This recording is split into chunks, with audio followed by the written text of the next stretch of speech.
Hello everyone and welcome back to another video. In today's video we're going to be talking about Drake's newest album titled Iceman. If you want my opinions on it, you can just go watch my other video. I went on a rant and everything like that. Today we're not going to be talking about how I feel about the album. We're going to be talking about raw numbers and commercial stats, because let's face it, this album was always going to do well and it's already doing pretty fucking great and already breaking records with some of the songs, albums, and potential things that are going to even break other records that are really cool.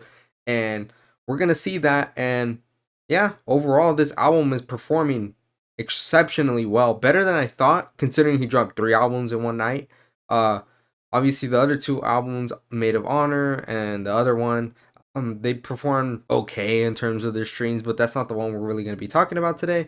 We're going to mainly be talking about Iceman, because it debuted with the biggest first day album debut of 2026 with 140 million streams and its opening day. Um, Guys, if you don't know, that is the second biggest hip hop debut ever on Spotify, right behind another Drake album, Certified Lover Boy. Which Certified Lover Boy debuted with over 155 million streams in its opening day. So for Iceman to basically get that close to that album is fucking ridiculous. Obviously, you have in third place is I Am Music by Playboi Carti. Crazy to think about that, because the album really came and went. So first day streams don't mean everything, because obviously I Am Music has not aged well. People don't give a shit about it. It hasn't been selling as good, like, as weeks go by, as something as like CLB or other albums from Drake. So that one is just like a fluke in my opinion. But if Drake goes number one with this album, which it 99% will, I think it's 100% at this. It's pretty much guaranteed at this point. If the album goes number one, it's going to beat Jay-Z's record of most number one albums ever. So that's gonna be cool. I think it's for male artists only, but that's gonna be dope to see. I think it's mainly just in hip hop. Um, so yeah, and then all 3 albums, when you consider all the 3 albums that Drake dropped, they got about like combined 197 million streams in its first day, which is like a fuck ton when you really think about. I know it doesn't compare to something like fucking Taylor Swift, where she dropped one album with like 12 tracks, it gets like 200 million streams in its opening day. All right, that's a whole different beast. All right, but in hip hop, that's like the best thing you're gonna see here. So that's pretty impressive. Um, and he's gonna be the first. He is the first artist to ever have over 30 songs chart on the top 30 tracks on Apple Music, obviously in the US in terms of all genres. That's pretty cool. I'm surprised that hasn't happened yet, but I guess he's the first one to do it. So, I mean, that's pretty fucking cool as well, which is not surprising. This guy, I mean, I would hope so. He dropped over 40 songs. So, the top 30 is occupied by Drake currently. Maybe not the time of this recording, but I'm recording this like a day or two after the initial release of the album. He's gonna be the first artist ever to have 17, yes, 17 albums chart on Apple Music simultaneously. I can't believe Drake has 17 albums out, like, currently, to be able to chart that many simultaneously on Apple Music. I mean, I guess that makes sense because this guy decided to drop 3 on one night, so that adds more to the catalog. So there you go. We have 17 charting on Apple Music, which is pretty fucking ludicrous here. And obviously, here are the 2 biggest stats. One's a potential one, and one is factual. So Make Them Cry, which is the intro track for Iceman, had its biggest streaming day for a hip hop song ever, right? And you're gonna laugh at what was the previous one, but it debuted with 13.2 million streams in its opening day, and it surpassed the second biggest, Not Like Us. Not Like Us had 13.1, so it's like 100,000 stream difference.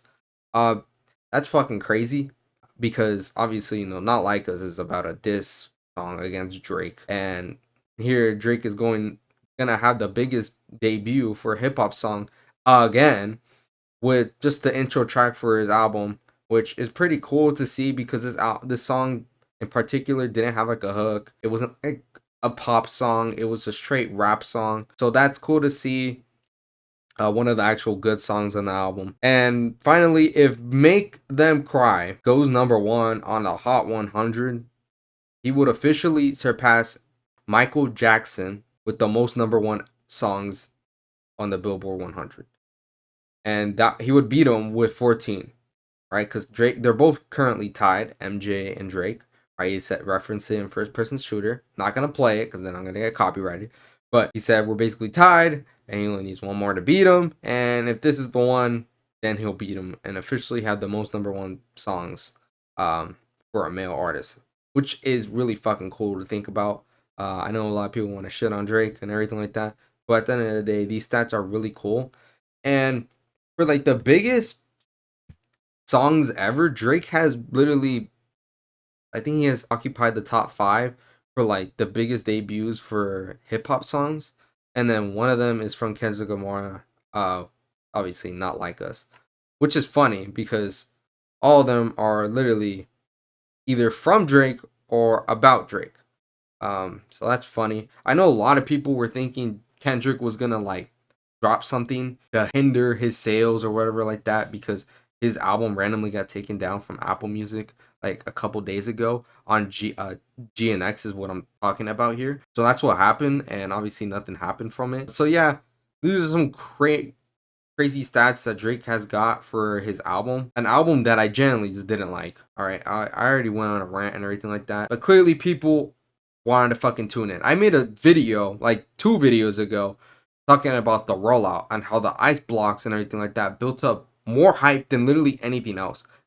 Iceman got like 40 million more streams in its opening day than For All the Dogs. And For All the Dogs literally had like 5 or 6 more tracks than this one does. And Iceman literally has like no features pretty much. It has like barely any features, and the features it does have are kind of mid or whack.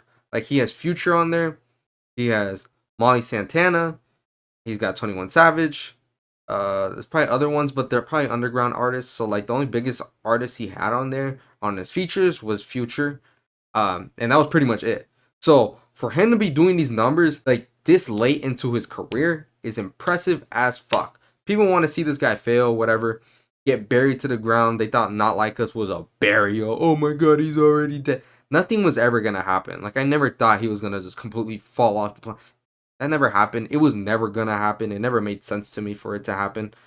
Because clearly he's still doing better than ever, pretty much. He's still competing against himself for his album to basically be the second biggest debut in hip hop ever within its opening day, only to be beat by one of his older albums, CLB, from like 5 years ago, is pretty impressive. And it's beating For All the Dogs. Again, because this album had more hype, which again is funny because For All the Dogs happened before the beef, where people were like, oh yeah, his career's over, he got washed by Kendrick, and this is post beef, this is after the diss tracks and everything like that, and he's performing better than he did in the previous solo album. So it just goes to show that Drake has got a crazy ass fan base, and the whole ice block stuff, I generally did miracles for his rollout.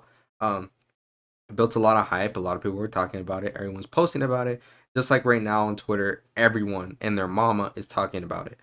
The 3 albums, one of their albums, all 3, a couple of them. I still can't believe this guy decided to drop 3 albums, but I mean, he did. And I think the other 2 albums, I think he wants to chart all 3 albums in the top 3, which I don't know. I need to check the numbers of what other albums, but there's a good likelihood that all 3 chart on the top 3. I know Iceman is 100% going #1. The other 2 albums, I'm not too sure. They might debut #2, #3. I don't know. I don't think so, but I guess we'll see. That would be a really cool stat. Again, I guess people are saying that, he dropped all 3 albums to get out of his deal. My argument is, why do you got to drop all 3 and have them all be shit? Doesn't make any sense to me, but hey, whatever. I'm done complaining about it, whatever. It doesn't matter to me. But yeah, pretty cool. Impressive stats Drake is over here accomplishing and seeming to break. If they all go #1, like the songs and the album, then officially we'll have a lot of even more stats under his buckle, which would be impressive. Drake will probably go down as one of the greatest of all time. Obviously, I think these 3 albums hurt his discography by a lot, but whatever, I guess. It doesn't matter at this point. So, yeah. Pretty cool to look at. Tell me if you like the album. Are you going to keep going back to it? You think it's going to age better? Do you think it's one of his worst albums? Because I think it is. Albums from the 3. You let me know, and I'll see you next time.